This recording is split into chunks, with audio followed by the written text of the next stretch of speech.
Good afternoon. Thank you for joining today's webinar, Myth versus Reality, Life Inside a Doctoral Program. This presentation was one of your favorites from the 2025 annual conference. My name is Dr. Hilda Billups, and I currently serve as the Director of Webinars for TACUSPA. Allow me to introduce one of our speakers for today's webinar. Mariana Canales is a student leadership specialist within the Department of Residence Life at Texas A&M University. In her role, she advises 3 student organizations and coordinates student leader training, helping students develop their leadership skills while creating meaningful engagement opportunities within the residential community. In addition to her professional responsibilities, she is a third-year doctoral student at Texas Tech University, where she is pursuing a PhD in higher education. Her academic and professional interests include student leadership development, crisis management, and creating impactful learning experiences that support student success both inside and outside the classroom. We're thankful to have her with us today, as well as our other panelists. I'll turn it over to you. All right, so howdy everybody. I'm currently at Texas A&M, so that's how we introduce ourselves. But as Dr. Billups said, my name is Mariana Canales. I am a student leadership specialist here at Texas A&M, and I am a doctoral student at Texas Tech. So repping both A&M and Texas Tech. And so kind of already to get us started, today we'll be doing myth versus reality, the myths behind the doctoral program journey. And so I'm going to go ahead and kick us off with our learning outcomes. And so by the end of this session, the hope is that you will identify and challenge the common myths about a doctoral journey, help describe realistic strategies for balancing academic, personal, and professional responsibilities, as well as gaining insight into the lived experiences of doctoral students and graduates to inform their own academic and career decisions.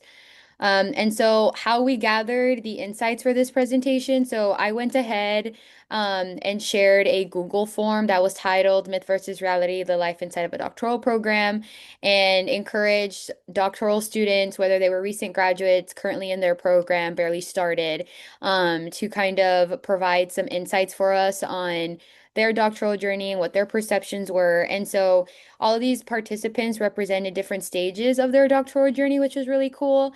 And the form asked about maybe different myths that they believed before starting, any perceptions, any advice that they've heard from others, how those myths compared to the reality of what the doctoral journey actually entailed, and then advice they wish they had received either before starting, during, and then just permission to share their responses, of course, in the session. Just wanted to make sure it was okay with them. And then the purpose of this was to help highlight the different perspectives across programs and career stages.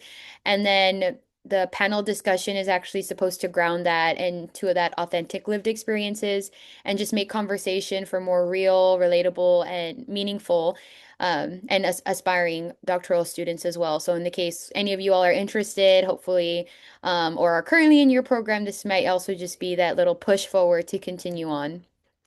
And so we're going to do a little meet our panelists. And so I'll let them introduce themselves. And so first up, we have Robert.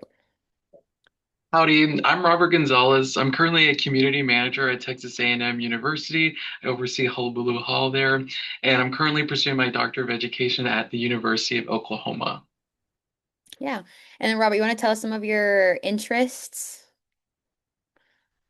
or just, My research interests focus on Gen Z employees in higher education organizations, specifically looking at supervisory systems that contain a Gen Z full-time employee and a Gen Z student employee, and seeing how those dynamics impact our organizations as well as our students' development. As we know, the student employment can be a really big developmental experience outside of the classroom. yeah, awesome. Thanks, Robert. And then next we have, Howdy, everybody. My name is Corbin Franklin. I finished my doctorate about 2 years ago, last week.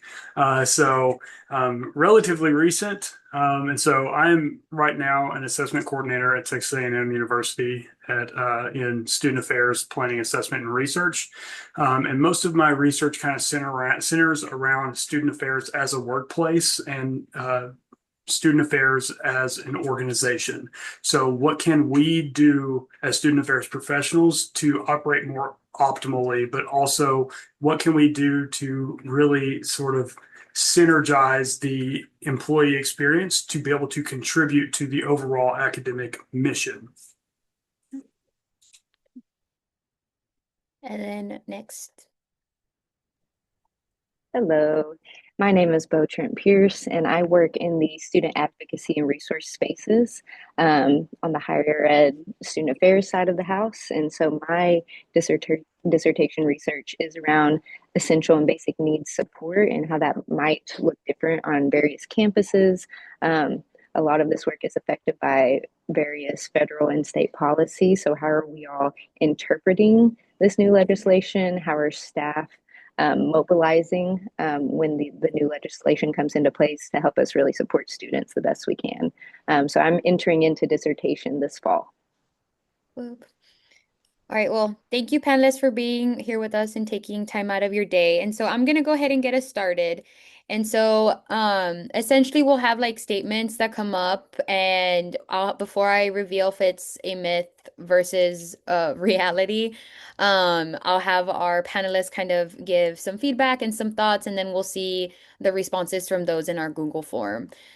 So first we're going to talk about academic expectations. And so for the first one we have, you need to know your dissertation topic on day one. And so I can't actually see like who's speaking, so whoever wants to go can kind of jump in. Yeah, sure. I'll tackle this one. I had a completely different dissertation topic in mind whenever I began my program. I was originally looking into more of the student conduct world. I've done a lot of work in that area as well. And then somewhat recently, I decided to shift gears just really to pursue something that I felt was a bit more feasible for me in collecting data from colleagues across the nation. I did a kind of preliminary study a couple semesters ago, and I found it difficult to get folks to interview and whatnot in that space, which makes sense. And so I'm sure there's a lot of folks able to do that dissertation, but just for me to get through the process, I chose to shift into the basic needs world. So myth.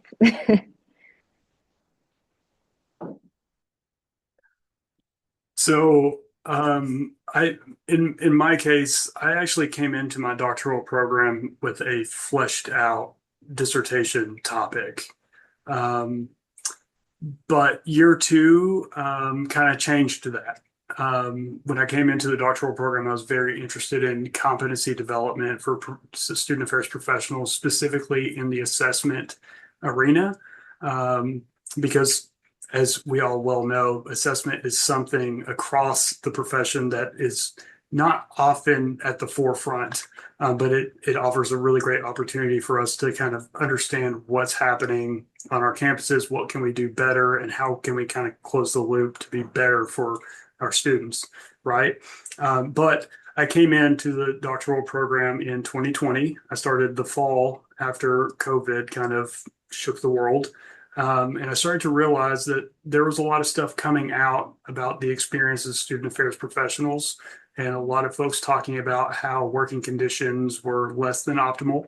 And everybody kind of knows that this is the case, and a lot of anecdotal evidence is coming out, but there wasn't really any sort of quantitative data to back this up in the literature. And so I kind of shifted gears in year two. And within that process was like, I'm really interested in this, and I think the profession would greatly benefit from having this sort of data out there. Yeah. Similar to my colleagues, I also kind of came in and I thought that I had wanted to do something. Particularly, I wanted to look at how we use AI to make our learning spaces more accessible. I had a really big interest in like disability policy prior to coming to do my master's program, and I wanted to kind of connect both of those two, as AI was also really big and emerging on all of our campuses.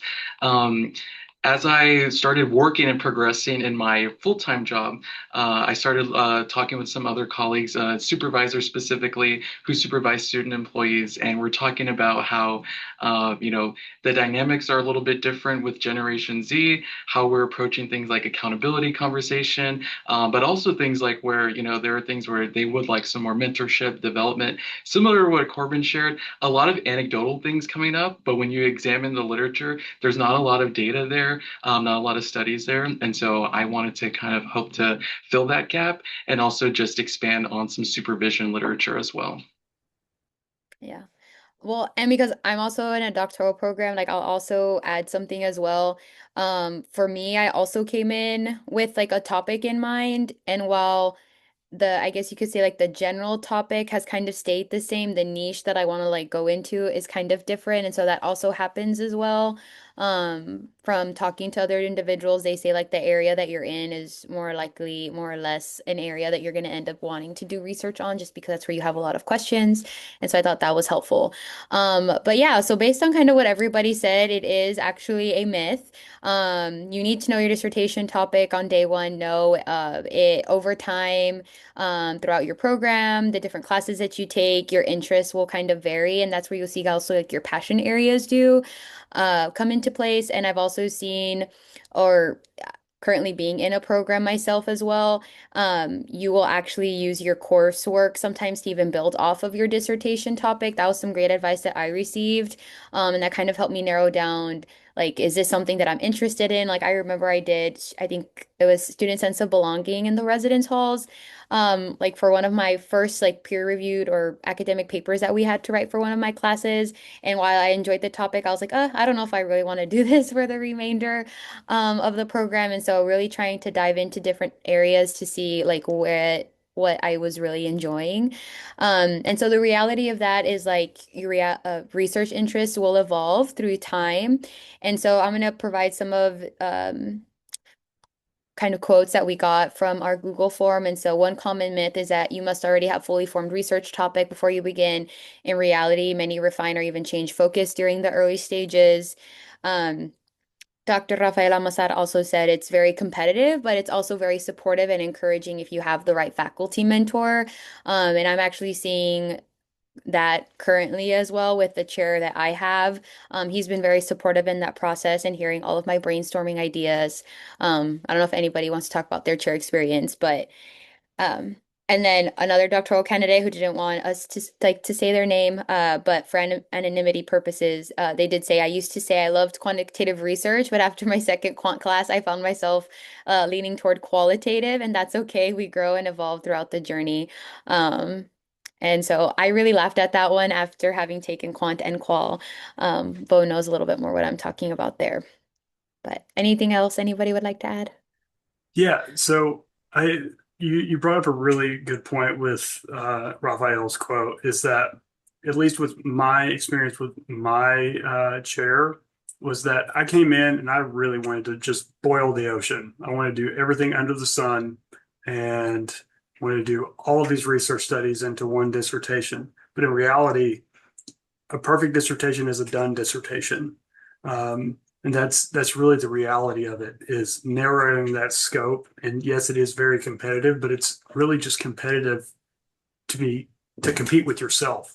What can you do to be a better version of you throughout that process? How can you become the best version scholar that you can be at the end when you are defending that book report? For a lack of a better way. My apologies to reduce it to a book report because it's much more than that. But really, you're just trying to compete with yourself to be better. 100%. We always want to try to be our best. The next one that I have is work-life integration. And so we have you won't have a life outside of school. I'll go first on this one. I'm in the early stages of my doctoral program. I actually just started my summer semester, ended it, and so now we're about to start fall next week. And this was a common misconception that I had going in. And then I talked to a lot of people who did their doctoral program while they were working to kind of learn their experiences there. And the people that shared some really great advice with me shared, we talk about blocking out time, but also blocking out time to reinvest back into yourself. Um, at A&M, we use the wellness model, the 8 dimensions of wellness. And so whatever that looks like for you, for me, I like to, deep cleaning. I like to deep clean my apartment. That's my thing. And I like to listen to podcasts while I do it. Not academic related, right? But I make sure I block those things out in my calendar so that I'm making myself go and invest back into my wellness there. So that way I am still able to, be a great, professional, be a good student, but also be a good person outside in my personal life too. And I think that also goes with, social things, not, forgetting about your social circles there, because those can also be really great systems of support too. And sometimes you want to talk to people who maybe aren't in a doc program or don't even work in higher ed, right? And you want to talk about some things there to kind of, have different perspectives or even maybe vent sometimes. So it's definitely you're able to have your life out there. It's just all better, I believe, in how you organize that and how you want to integrate that for yourself.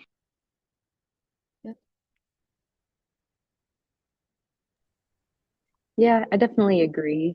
Building in the time for socializing or whatever it might be, there definitely is sacrifices with undergoing this big degree that we're earning. So my life does look a little different now than it did before. Um, but for me, it is also in waves. There's heavier semesters than others. Um, I think it was last fall, we had two research projects that we actually had to go and execute the research and then put together our findings and whatnot. And so that was definitely a heavier semester. Um, and so for me, it is just building in the time to sit down and write, and then the time where I'm going to go on a walk, or take a break from work to go get some air when I know I'm going to have class tonight, or I know this is a writing night. So, yeah, I think that you do have a life outside of the PhD, even if it looks a little bit different, and having to make some sacrifice calls here and there. So I did the doctorate full time. My work life integration balance or whatever in my first 2 years was actually pretty great because it was pretty structured and had courses that I needed to do and things like that. But year three came around, and it was probably one of the worst years of my experience, largely because it was all self-imposed. Because I have all of this knowledge, I know how to do these. I know enough about doing analysis to be dangerous, right? So I can do these studies, get stuff out, be published, and whatever. And so year three was tough. So I didn't have a lot of that structure in place to be able to recognize those sort of um, wellness things that I really need to take into account.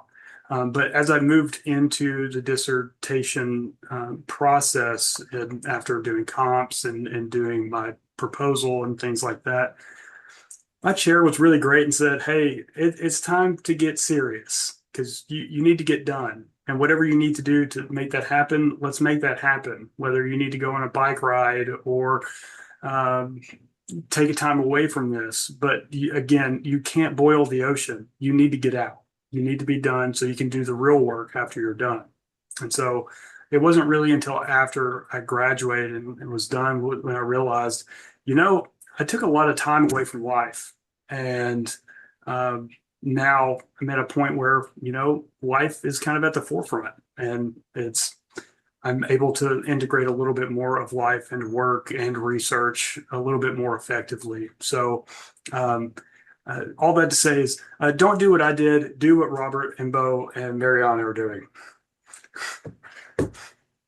Yeah, because I'm also taking the same classes as Bo is. And we actually attended like our summer symposium. And they were doing a presentation on like all the things not to do when you're in a doc program. And it was like move, start a new job, get married. And I'm doing like three out of the five. And so it's definitely possible.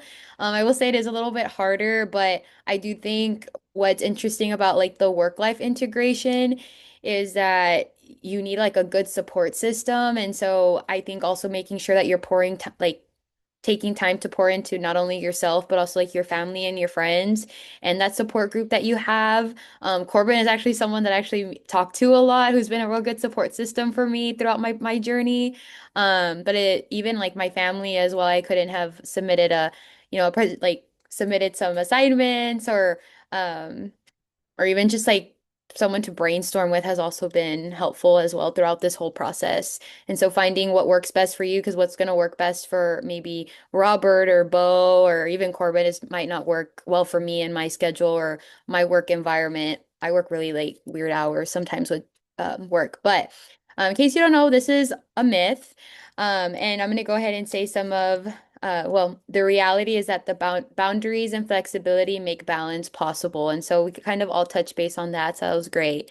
And so Gabrielle Tharp, one of also another doctoral student.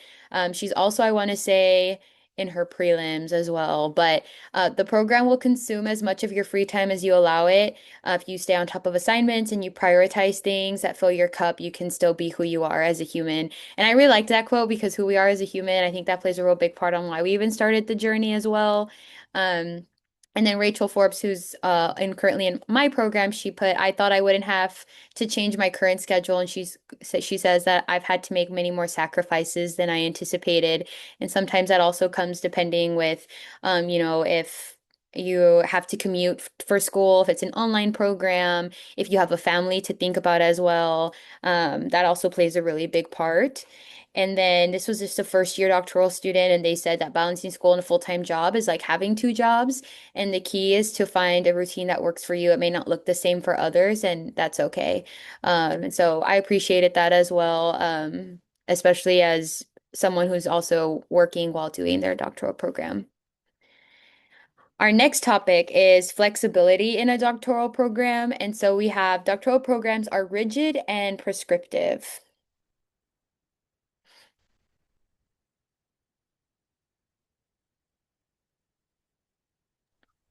I can say, I think it depends on the program, um, but at least for the one that we're in, um, I think it's a great balance for me of structure and flexibility. I really appreciate in our program we do synchronous classes, so we might meet a couple times a month or so, and that really helps me stay focused and on track. And we have a cohort, and we're really close and keep each other structured. Um, and then at the same time, we also have, a lot of flexibility to shift gears with our topic throughout the program. From the beginning, they're letting us know, with these assignments, you can be preparing for a dissertation. And so we try to gear our topics, towards what we think we want to do, like Mariana said, but we can also shift and talk to our chairs and our professors, and they can help us do those pivots. So I think it really depends on what you want out of a doctorate program, because I know some are very asynchronous and kind of no cohort and extremely online. And then there's the other side of the spectrum where it's all in person every week, sit down classes. So for me, I'm grateful that I found something that was a good in between, because I do like a little bit of structure. So, to kind of echo what Bo is saying, I think with being from the A&M doctorate program was that a lot of it was kind of prescriptive within the first year. So much as, okay, these are the required courses that you have to take. You have to take the socialization class, you've got to take foundations, you've got to take organizational theory and some of these big courses. But outside of the first year, I've had so much autonomy, so much even to the assignment level. An instructor or a faculty member will say, "Okay, we've got this culminating assignment for the entire course, and this is kind of the prompts that I want you to address." And there were several times from year 2 to 3 to say, "Hey, this is a really great prompt. I want to kind of twist this a little bit for it to connect a little bit more to my research interest on how I could potentially get this out as a research article or kind of prepare me for comps, would that be okay? And a lot of times they were okay with that, largely because I came with this is how this connects to the original prompt. This is how it's going to help me in the future. And similarly, I just could back it up, the reasoning and the rationale of why I wanted to do it. And oftentimes, those faculty members were really accommodating in that. So I'd say that we had a lot of flexibility outside of the residency requirement. Being in class and things like that. So as far as intellectual freedom, there was a lot of that. My program is an online program, and so the way mine is set up, I do my courses in 8-week sequences, and then we have a synchronous course once a week, so it's 2 hours in the evenings, and then we have our writing assignments throughout the week that we're turning in there. And so I would say it's prescriptive, right? They have the outline courses, the sequences, and then the assignments compiled within. But there's definitely a lot of flexibility, like my other colleagues have shared, for example, with the assignments, right? We're encouraged to tailor those to our dissertation research so that we can use those as supplements. However, our faculty are also very open, and they want us to also think about maybe exploring other areas too, to see, making sure that one, we're expanding our perspectives too, but also seeing if there's things that we haven't thought about that could also be applied there.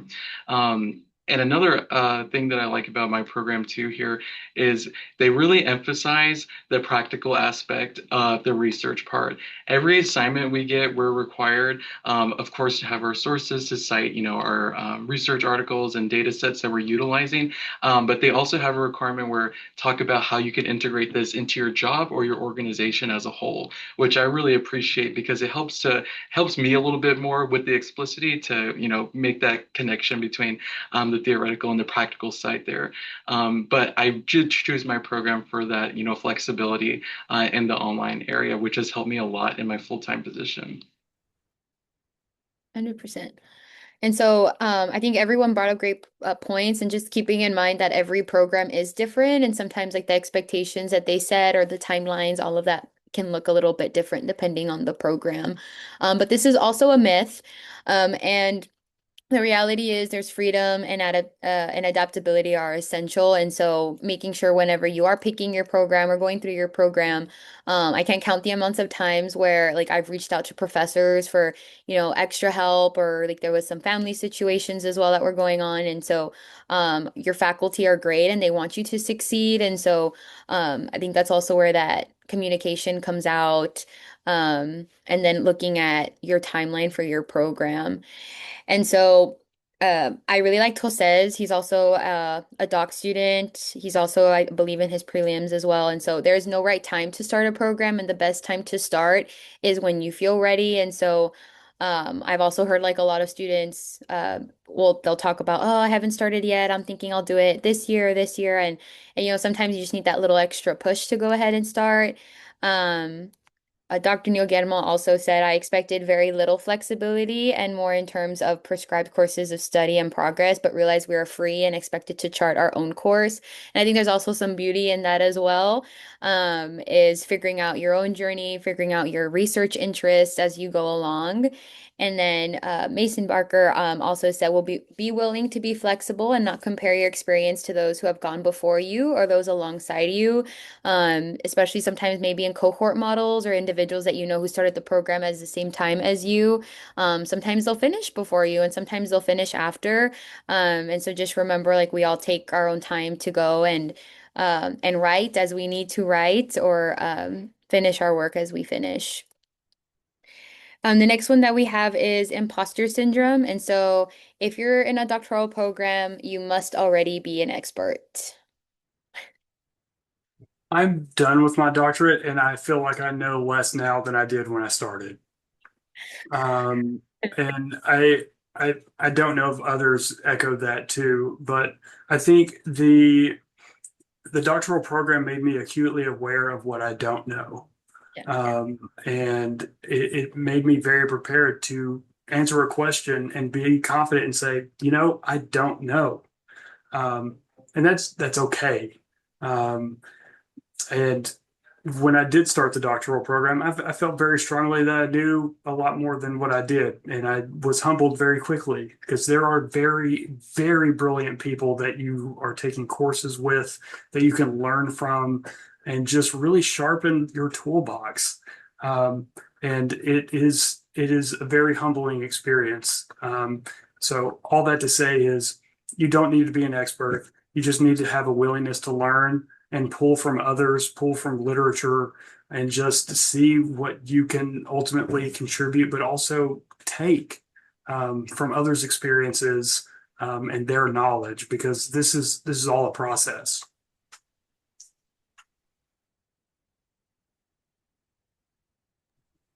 Yeah, I would echo those things too. You're coming in and kind of like we talked about, if you have your topic already pre-established or not, being open to expand your perspectives, right?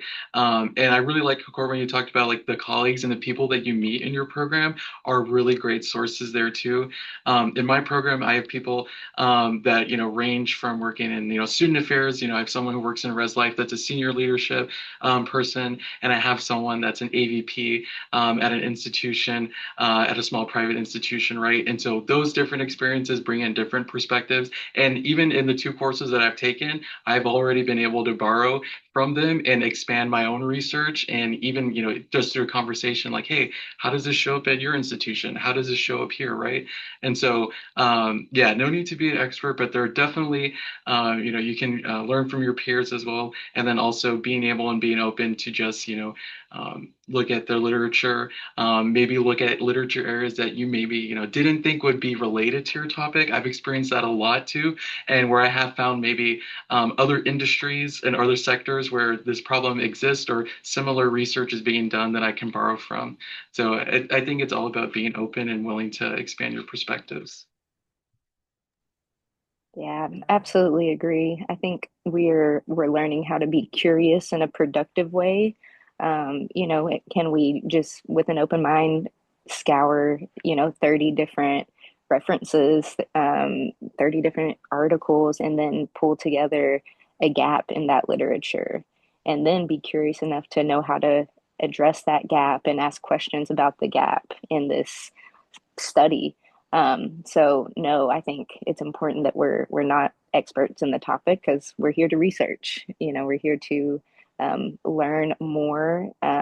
So being an expert, there's always more to learn, even if we are an expert. So I agree with what both of you said. Well, Even to contribute a little bit more too, is that be open to be wrong. yeah. It's okay to be wrong. I often say I've been known to be wrong once a bunch of times. So, truthfully, this is all a process. It is okay to be wrong. And oftentimes, the only thing that we're experts in is ourselves.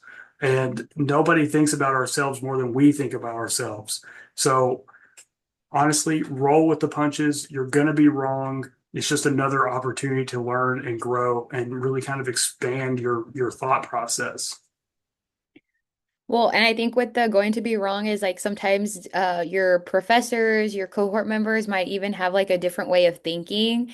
And so while you read something and you synthesized it one way, you'll have like a colleague or professor who read something and synthesized it a completely different way. And you're like, oh, wow, like I didn't think about that. And that doesn't necessarily mean you're wrong, but it's just like a different learning experience as well. And so I always love those conversations. For me specifically with imposter syndrome, I'm actually like the youngest in my cohort. So I still remember when we had like our first like meet and greet and I was looking around the room and I was like, oh my goodness, I'm surrounded by such like smart people that have like published here or are doing this in their universities. And so I think that was also very like a humbling experience for me. I'm like, oh my gosh, I have like a lot to learn. And so with that, it is also a myth. And we'll go ahead and share what some of our other colleagues in the field think. And so the reality is like the doctoral study is a journey of learning and growth, and no one starts with all the answers. And so I think that's kind of also there's a beauty in that as well, as we're all coming in, trying to figure out what it is we want to do, what we want to research, how we want to contribute to the field. And then Fred Dillard, for example, said, healthy dissent is encouraged. It's part of becoming your own scholar. And so that's wonderful to know and to learn. We had a third year doctoral student that said, feeling like you don't belong is common, but it doesn't mean you're not meant to be here. And that was very like peaceful for me to read when I was going through the Google form because I was like, okay, I felt like that a little bit in the beginning. And I think sometimes we all might feel like that, especially maybe when we publish our first paper or when we're presenting. So that's nice to know that others feel like that as well. And then every scholar starts somewhere. Doubt is part of growth. So I was a postdoc fellow, and so sometimes whenever starting the program, maybe even during the writing process, I know for me, also picking a dissertation topic, I'm like, oh, is that something I really want to do? And so sometimes we tend to second guess ourselves. But I think it's all part of that journey of learning and growth. The next one that we have is mental health. And so doctoral programs will consume all of your free time and require sacrificing your well-being. I kind of talked a little bit about it earlier with like having the life outside. And for me, I would just say, scheduling those times and however that looks for you, to reinvest back into your well-being, right? One of my colleagues mentioned earlier about the periods in your job or whenever you're working and really understanding those can also help you to kind of make that time even during the busy periods. For example, I work in res life. So August, December, January, and May are really heavy periods for me as a live-in staff member, right? We got moving going on right now. And so during those times, I know I need to be a little bit extra cognizant of, hey, am I scheduling enough time for me to recharge? And maybe sometimes, hey, is there something that, that I need to let go or do I need to say no to? And one of the best advices I got that from one of my undergrad peer mentors was your yes is expensive. So think about how you're saying yes and who you're giving that to, because that takes from you, right? And so I've learned to be a little bit more careful with what I say yes to, things that I sign up for, and things like that, just so I can make sure, again, I'm reinvesting into my well-being so I can be a good professional, a good student, and a good person. Yeah, and I mean, yes to everything. And of course, mental health is absolutely important and necessary to focus on. I'll just say you have to sleep. Also, we have to have sleep. Our bodies need it.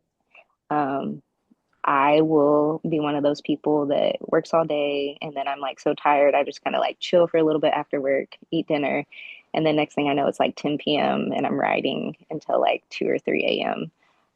We're all busy, we have busy lives, but like we have to figure out how to make sure enough sleep is scheduled in and also eating.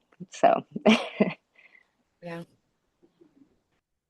Yes, all of that. And again, I kind of fell off the deep end year 3 and 4. Deep end in so much as work was my life. I wanted to get all the research out all of the time, that nothing really else mattered. And it really, and just like Mariana mentioned earlier, you don't move, you don't start a new job, you don't get married. Life still goes on. And truth be told, part of that process is kind of figuring out how you kind of prioritize yourself. And Robert, I love the quote that you just shared. Your yes is expensive. Um, I'm going to be referencing that quite a lot. So thank you. But that to say is prioritizing you is much more important than making sure you get that journal article out, that you get um, just any sort of research product out, because ultimately the literature is going to be there whether or not you're here. But the people around you are going to care a lot more whether or not you're here and you're present and you're taking care of you. And so that was a really big epiphany that I had probably really close to the end of my doctoral program that I wish I would have prioritized a lot more. Yeah. I don't know. I'm thinking about like my mental health and I'm a little bit more intentional about making sure that I'm pouring into my cup. I think it was Dr. like one of our professors' name is Dr. Bailey, and I remember her telling us like you can't pour into other people's cup without pouring into yours. And sometimes like in higher education, we're all for our students and we're all for our staff, and sometimes we get put where we put ourselves at like the back end, and it's okay to put yourself forward sometimes. And I think also referencing Robert's quote, I think that's what I'm going to use a lot too, because I am a yes person. I will figure out how to get it done. If you need something, I will like drop what I'm doing, especially when it comes to working with my students. I'm with student leaders, so every time they come in, they're like, Mariana, I want to throw a program and we're going to do this and this and this. And I'm like, oh my gosh, yes, we'll make it happen. But also like being mindful of, where we're at, I think is important. And so this is also a myth. And the reality is that balancing doctoral life requires intentional self-care, clear boundaries, and prioritizing what truly matters. And I feel a lot of the time with mental health, what first goes out of the window is sleep. Um, I see that with our students, but I also see that a lot with myself, and kind of like the example that Bo gives. It's very easy to stay up when we're in the zone and we're writing, to stay up a little bit later than we normally would. But also even like the little walks, we have wellness time, but I think even just like putting on your calendar, like, you know what, I'm gonna go out. I've been writing for 2 hours. I'm gonna go out on a little like 30-minute walk. And it doesn't have to be super strenuous exercise, but it's something that gets like your blood flowing, it gets you out of your seat. I think that'll also is also helpful as well. And so Fred Dillard said like it will take you multiple semesters to feel balanced again, especially if you're working full time and going to class. And then I think with that is every semester is going to look different depending on the classes that you're taking. And then finding creative ways to recharge, audiobooks, text to speech tools help me stay on top of readings while maintaining balance. And that's a postdoc. I actually have a text to speech app, and it's real cool because it turns it into an audiobook. And it gives you like different sounds and things like that. So I think that's awesome. And then also, if you aren't supposed to know how to do all of this, don't waste time assuming there's a right way. And that's Dr. Neil Gurmo. So that was also just a good piece of advice for everybody to have. The next one is support systems, and doctoral programs are isolating.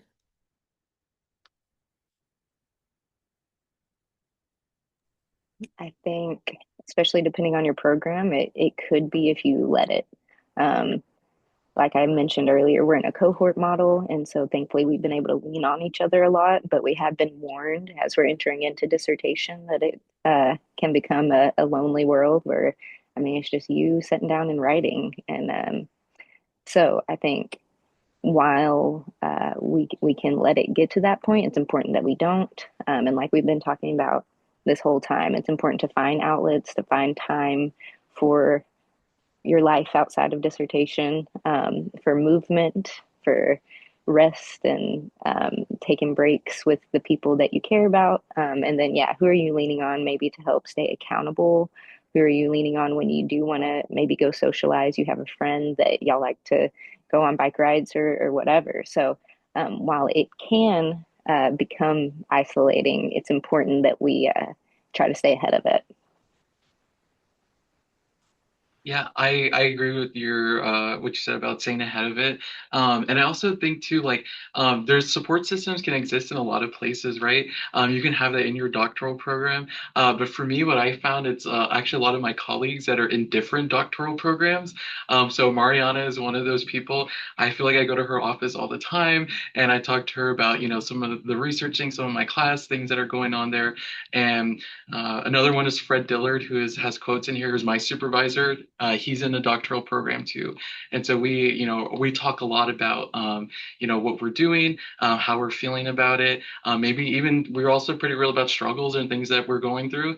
And I think having that type of support system where like they're going through to a similar experience, but not the same, has been really helpful for me, especially in battling with like imposter syndrome too. Like getting to talk and get that reaffirmation from my colleagues is really helpful for myself. And I would just say secondly too, I'm a big like family person too, and that's what I've identified for myself, right? And so I know that I need to make time to, be with them, work with them. Again, it goes back to how you block and organize your time, and that has also been something that has supplemented me a lot too.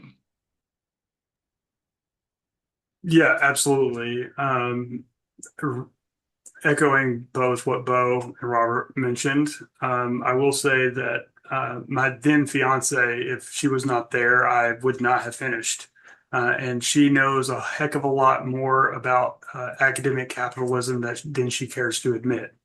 Um, that and how organizations operate. And so, intellectually, absolutely, going into year three and then the dissertation process, it absolutely can feel isolating, largely because nobody is at the point in which you're at. Some people may be taking a little bit longer with coursework or working full time and doing a doctoral program, or someone is just incredibly brilliant and is incredibly driven and they are analyzing their data. So at any one point, the folks that are in your group may not be at the same point, but also recognizing that you're running your own race and leaning on those folks around you is paramount because maybe they have experienced something similar where you're having a really hard time finding an instrument that you want to use for your quantitative study, or you don't really have a reference for how to develop a focus group protocol or interview protocol, or how should I analyze this data in a qualitative study. And so using those as kind of like a lighthouse and that source of comfort and source of information is ultimately the most important thing because we are nothing without our support systems. 100%. I also have a fiance right now, and he does like reverse psychology on me because I used to like message him and be like, I'm not writing this paper. I think I'm done. And then he'll be like, no, you can do it. And I text him so much that sometimes throughout the semesters or throughout my time in my program that now he like leaves me on red. And then I'm like, okay. And I'll text him back and be like, okay, I'm gonna start my paper now. He goes, there you go. So that's been like that's also helpful. I think my family also checks in a lot and I really appreciate that. I'm also a very big family person. And so um without their support and helping me through the process, I don't think I would have. And then I also just extra emphasize like my cohort. We have a very active like WhatsApp group chat throughout the semesters. Like someone always ends up checking in on everyone. I really appreciate that. Because even though we're all like kind of in different phases of life, we're each other's support system. And so yeah, my cohort's really great. I know that's also a big part of the reason why I chose that program as well. And this was also a myth. And the reality is that community can be built intentionally. So if we're intentionally making sure we're taking time to check in on our loved ones, our cohort members, you'll find like you pour into others, they pour into you. And I think that's the same thing with our doctoral programs as well. The more we pour into it, they seem to pour into us. And so I think there's a beauty in that as well. So Rachel Forbes said, do not be afraid to ask for help, and it makes all the difference. And I think that's something that our students are afraid to do, and we tell them not to do that. And then we're like, we as professionals are also scared to ask for help or to ask for, or whenever we have any questions. And so, not being afraid to do that and to know that there's always going to be someone there that can provide, that little sense of clarity or help with an assignment. Or even like our professors. I have some professors that I'm kind of a little scared to reach out to, even though I've been in the program for a while. But they all want to help me. And so I just need to remind myself of that a little bit more and not be afraid to message them.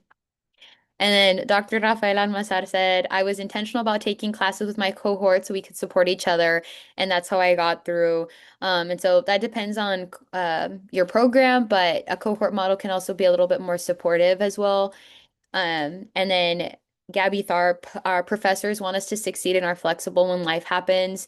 And so again, that's something to think in mind when life does happen. Our professors, they've selected you to be a part of the program. They want you to succeed and to do well. And so not being afraid to talk to them when things are going wrong.